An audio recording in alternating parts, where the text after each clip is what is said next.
Hi, my name is Nicole Mortensen, and today I'm going to talk about parenthood and children in this presentation.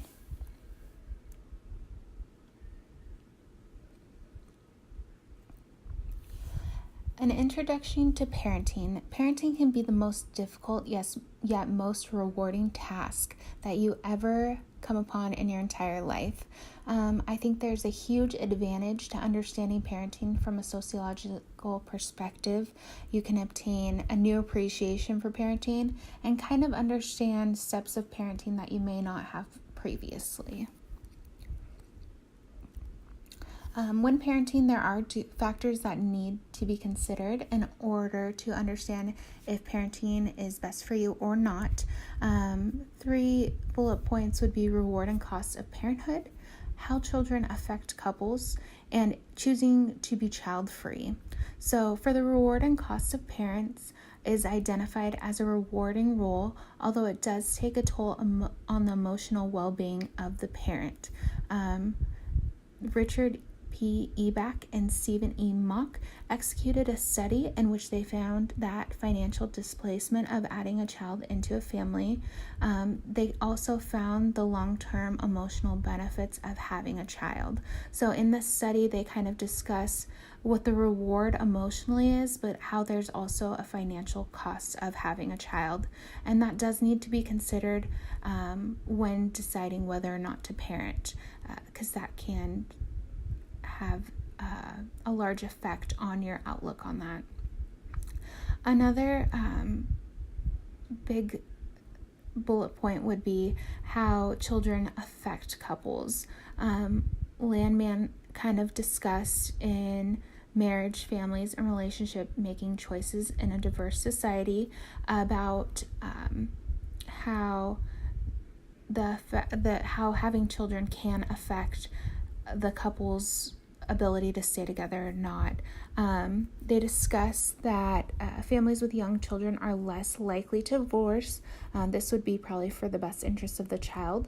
But just because couples are not necessarily divorcing does not mean that they are happy and they are fulfilled in their relationship. Studies support the idea that couples with children are in fact less happy than couples without children. And I mean, there's tons of different factors that would play into this. I mean, you have the financial stress, the emotional stress that comes along with having a child. So that again is something that you would have to consider when deciding whether to parent or not. Lastly, we have choosing to be child-free. And I found this very interesting because I think in today's society, this is not talked about enough. Many women may choose just not to have children, or they have an inability that prohibits them from having children. And I think the social norm of being in a relationship, being married, then having children has changed a lot in the last few decades. We don't see women as quickly getting married, as quickly having children. And that could be attributed to the need that women are empowered nowadays to kind of go out and be professionally successful, and this could prohibit them from having a child. So that is another thing that you would have to look at when deciding whether to parent or not. Parenthood trends have changed a lot in the last few decades. The monetary value of having children has decreased. So we see back in the 20th century that people were having children to work on farms, work in factories, and then children started going to school. It was becoming more available for individuals to go to school. So that shifted from having children as an economic asset to having them for an economical liability. This increased the way parents consider the emotional significance of their child. So we're putting our children first now, we're putting the next generation first, and we're giving them the tools to succeed. So I think that has changed a lot in trends. Advantages to parenting in the 21st century. The 21st century is known as the digital age, and this allows children to have media and technology at their fingertips. So we see children with the ability to have, they have so much access to technology such as tablets, phones, TVs, the internet.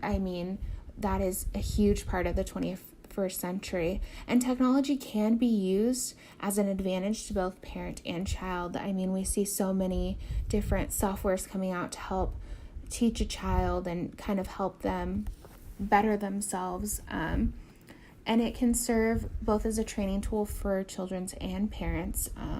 Of course, paired with current development in nutrition, language, and the emotions, this can really allow a child to flourish in the 21st century if taken well, if there is limits and if there's boundaries put on technology. And then we are led into challenges of the 21st century. And that's where the limits don't exist. So we see that technology is being taken advantage of by parents. Kids are spending way too much time with technology, and they're kind of losing their ability to connect with actual people. So Dr. Deborah Kessler, a psychiatric physician and author of Ups and Downs of Parenting in the 21st Century, explains that there are both long-term and short-term consequences of parenting in the 21st century, and this is really dependent on the use of technology. One of these challenges is when parents allow their child to constantly engage in today's innovations. This takes away from family time, one-on-one time between parents and children.